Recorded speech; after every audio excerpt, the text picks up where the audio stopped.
हम लोग दूसरे की इच्छा से आते हैं, जो हमारी आपकी आंखों से नहीं दिखता है। अपनी इच्छा से रहते भी नहीं। अक्सर लोग चाहते हैं, करीब करीब सभी लोग चाहते हैं रहना, रहते कहाँ है? हम लोग के पूर्वज चले गए। तो आना दूसरे के हाथ में है, जाना दूसरे के हाथ में है। बीच में ऐसा लगता है कि बहुत कुछ हम लोगों के हाथ में है, ऐसा है नहीं, लेकिन लगता है तो लगता है। भ्रम ही सही, तो भ्रम भी आप में हमें संवेदना उत्पन्न करते हैं, प्रतिक्रिया उत्पन्न करते हैं, परिणाम उत्पन्न करते हैं। हम लोगों ने कहा लोगों को कि भैया महादेव से तो लेते ही लेते हो, लो यार, कौन रोकता है? और उतना दे भी कौन सकता है जो दूसरे के पास जाओगे, लो जरूर लो। लोगों ने लिया है, हम आप क्यों दूबर रहे, हम आप क्यों कमजोर रहे? लेकिन ज्ञान भी लो नहीं यार, ज्ञान क्यों नहीं लेते हो? ज्ञान लोगे तो बहुत मामूली सी चीज से भी तुम बहुत बड़ा काम कर लोगे। हम लोग के देहात में वो कहावत है ना कि गांव में एक होशियार रही तो कमा खा के जिए ली, 5 गो बुड़बक ओकरा भेटाए के चाहिए। तो ज्ञान का ये महत्व है। दिक्कत क्या है? दान तो बंटवारा में आप ले सकते हैं। जैसे महादेव को आप बाबा कहते हैं, बाबा की संपत्ति में आपका अधिकार है। शिव कहा जाता है कि चंदा मामा सबके मामा, शिव घर घर के बाबा। कहावत है ना, चंदा मामा सबके मामा, शिव घर घर के बाबा।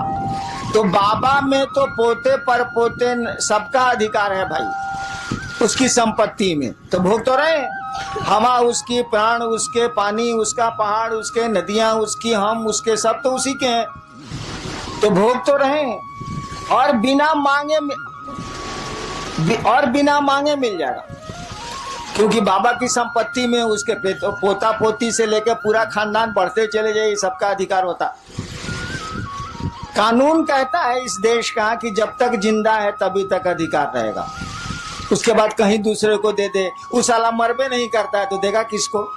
मरेगा तब ना दूसरे को होगा, उस साला जिंदा है। काहे कि रामनवमी में राम के जन्म की छुट्टी होती है, जन्माष्टमी में कृष्ण के जन्म की छुट्टी है। अब महादेव के जन्म का पता भारतीय सरकार को नहीं लगा तो हमको आपको कहाँ लगेगा? इसीलिए बियाह की छुट्टी है। महादेव का बियाह का छुट्टी दे, कहीं बियाह का छुट्टी सुना है आज तक किसी का? किसी भी बड़े से बड़े आदमी के शादी की छुट्टी आपको मिलती हो सरकारी दफ्तरों में, ऐसा सुना कभी? जन्म की मिलती है, पुण्यतिथि की मिलती है जिसमें वो शरीर छोड़ते हैं, पुण्यतिथि भी बहुत कम मिलती है, नहीं के बराबर मिलती है। जन्मदिन की छुट्टी मिलती है, जो हमारे यहाँ भगवान है या हमारे यहाँ जो पूज्य लोग हैं उनको उनके दिनों पर सरकार छुट्टियां देती है। लेकिन बियाह के दिन के छुट्टी मिला लोग है सरकार में, ये कभी सुनने बने रहे वालों नहीं। बियाह के दिन साला बियाह हो गई, लोग कौन बड़का बात बा। लेकिन महादेव के छुट्टी मिलेला महाशिवरात्रि, वो बियाह के दिन मिलेला। काहे कि साले सरकार कमबख्त सरकार को ही नहीं पता, हमको आपको क्या इतनी बड़ी हस्ती को नहीं पता है कि पैदा कब हुआ था। और जब पैदा ही नहीं हुआ था, ये मालूम नहीं है, तो मरेगा ही नहीं साला। इसीलिए बाबा आपका जिंदा है, आपको हमको हक है, लेकिन केवाला नहीं मिलने वाला। केवाला तो उसी के नाम से है। दान में एक बाप अपने बेटे को पूरी संपत्ति का पूरा टुकड़ा दे सकता है। 3 बेटे हैं तो 3 हिस्सा कर देगा वो। कहल जाला कि बंटवारा में चाउर अगर धुआ गई बात तो कर पानियों बटी। हाँ बटी, चावल का धुआं भी बढ़ता है, ये हम आसमान से सीखा, धरती पर हम नहीं जानते थे इसको। चावल का धुआं भी बढ़ता है, लेकिन भाई साहब ज्ञान नहीं बढ़ता है। एक बाप अपने बेटे को, अगर 3 बेटे हैं, 4 बेटे हैं, तो वो 4 टुकड़े कर देगा। बंटवारा के समय चावल और अधन पर चढ़ा हुआ है तो पानी भी बांट देगा वो। लेकिन वह बहुत बढ़िया शिक्षक है तो ज्ञान नहीं बांट सकता है। उसका ज्ञान लेने के लिए उसके बेटों को उससे ज्ञान लेने की मानसिकता में आना होगा, उससे पढ़ना होगा। हम अक्सर एक किस्सा सुनाते हैं, बना के किस्सा सुनाते हैं, कोनो किस्सा थोड़े। एक बाप था, उस इलाके का बहुत बढ़िया शिक्षक था, रिटायर कर गया। और जब तक वो शरीर से तंदुरुस्त था अपने बेटों को कहता था, अरे हमसे पढ़ लो, इस इलाका में हमसे बढ़िया मास्टर नहीं है, तुम भी जानते हो कि हमसे बढ़िया मास्टर नहीं है, हमसे पढ़ो। 3 को बेटा था, 2 को बड़का बोला तुम्हारा से पढ़े, हमारे स्कूल में नाम लिखा वो। क्या करेगा बाप, उसने स्कूल में नाम 2 को लिखा दिया। छोटका बोला कि ना बाबूजी हम तुम्हारे से पढ़े, उसने तो कहा ही था कि हाँ पढ़ो। 2 बेटा कहा कि ना हम तरह से ना पढ़े, भी स्कूल में पढ़े। समय बीता, वो रिटायर कर गया, बूढ़ा हो गया। एक दिन सबसे छोटका बेटा हो गया था कलेक्टर, पढ़ा टीचर बढ़िया था, बना दिया उसको, IAS हो गया, वो कलेक्टर हो गया। एक दिन छोटका बेटा आया बाप से मिलने के लिए, तो पीला बत्ती का गाड़ी या अंगरक्षक बॉडीगार्ड सब था उसके साथ। और दोनों भईवा जो था उससे बड़ा जो नहीं पढ़ा था अपने बाप से, वो दोनों बथान में भैंस को सानी लगा रहा था। सुना कि छोटका भैया आया है, भईवा आया है, तो दोनों आया मिलने के लिए। बगीचा में था, बथान में था, आया मिलने के लिए। तीनों बैठा हुआ था, बूढ़ा जो मास्टर था वो भी बैठा हुआ था, जो तीनों का बाप था।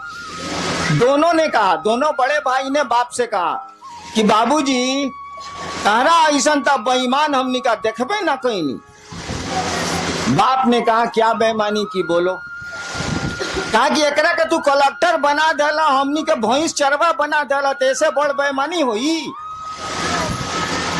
वो बूढ़ा आदमी बोला कि देखो बाबू हमरे पास इतना बीघा जमीन है, छोड़ दो, हम पेंशन से खा लेंगे, हमको जमीन की जरूरत नहीं है, तुम तीनों भाई इस जमीन को बांट लो। हम जमीन का बंटवारा कर देते हैं, संपत्ति का एक एक पाई का बंटवारा कर देते हैं, लेकिन ससुरा बताओ हम ज्ञान का बंटवारा कैसे करें। ये पढ़ना चाहा तो हमने पढ़ा दिया, तुम दोनों ने कहा नहीं पढ़ेंगे तो स्कूल भेज दिया। तुमको बढ़िया शिक्षक नहीं मिला, तुम नहीं पढ़े, भैंस चरा रहे हो। इसने हमसे पढ़ना चाहा, हम थोड़ा बढ़िया से पढ़ाते रहे हैं स्कूलों में, हमने इसको पढ़ा दिया, ये कलेक्टर हो गया, तुम दोनों भैंस चरवा हो गए। तो ज्ञान का बंटवारा हम कैसे कर दें। चलो चावल का पानी हम बांट देते हैं, सब कुछ बांट देते हैं 3 हिस्से में, लेकिन ज्ञान कैसे बांटेंगे यार। ज्ञान कोई लेगा तब न देंगे, ज्ञान तो लेना पड़ता है। सामान तो हम दे देंगे, लीजिए चाहे फेंकिए, लेकिन ज्ञान तो हम दे ही नहीं सकते ना जब तक आप लेना नहीं चाहिएगा, उसको रिसीव करना नहीं चाहिएगा। हम लोगों ने कहा महादेव से दान लेते हैं, ज्ञान का नहीं लेते हैं भाई साहब। ज्ञान लेने के लिए आपको उस महादेव का चेला बनना होगा, शिष्य बनना होगा।